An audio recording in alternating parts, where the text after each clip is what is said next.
नमस्कार, know everything या YouTube चॅनलमध्ये मी तुमच्या मनापासून स्वागत करते। मित्रांनो, सध्या वातावरणामध्ये खूप सारा बदल झालेला आहे। पावसाळ्याला सुरुवात झालेली आहे आणि पूर्णपणे वातावरण थंड असं आहे।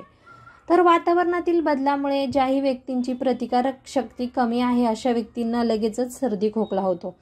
वातावरणातील बदलामुळे जर आपल्याला वारंवार सर्दी खोकला होत असेल तर खोकला घालवण्यासाठी आज मी तुम्हाला एक साधा सोपा उपाय सांगणार आहे।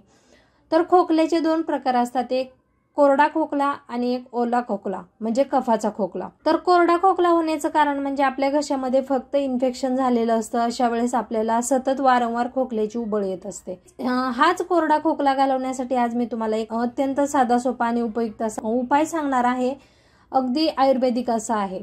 त्याचबरोबर दुसरा खोकला म्हणजे ओला खोकला, कफाचा खोकला। जर आपल्याला सर्दी झाली असेल आणि आपल्या छातीमध्ये ओला कफ साठलेला असेल तर तो कफ बाहेर फेकण्यासाठी वारंवार आपल्याला खोकला येत असतो। तर कफाचा खोकला घालवण्यासाठी वेगळे उपाय आहेत आणि कोरडा खोकला घालवण्यासाठी वेगळे उपाय आहेत। तर आज मी तुम्हाला कोरडा खोकला दूर करण्यासाठी अत्यंत साधा सोपा एक उपाय सांगणार आहे। तर तुम्हाला या ठिकाणी आयुर्वेदिक पानं दिसत असतील तर ही आहेत बोरीची 4-5 पानं। तर ही पानं आपण पहिले तर स्वच्छ मिठाच्या पाण्याने धुवून घ्यायची आहेत आणि त्यानंतर आपण एक एक करत ही जी पानं आहे ती थोडीशी कोवळी पानं घ्यायची आहेत। या कोवळ्या पानांचा आपण चावून रस गिळून घ्यायचा आहे। जर तुम्ही हा उपाय सकाळी उपाशी पोटी केला तर अतिशय उत्तम, परंतु जर तुम्हाला जमणार नसेल तर तुम्ही जेवणानंतर देखील हा उपाय करू शकता।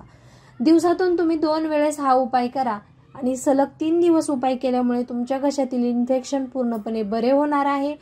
अत्यंत साधा सोपा आणि घरगुती असा हा उपाय जर तुम्हाला आवडला तर व्हिडिओला लाईक, शेअर आणि चॅनलला सबस्क्राईब जरूर करा। पुन्हा भेटू अशाच एका व्हिडिओ सोबत, तोपर्यंत सर्वांना बाय बाय।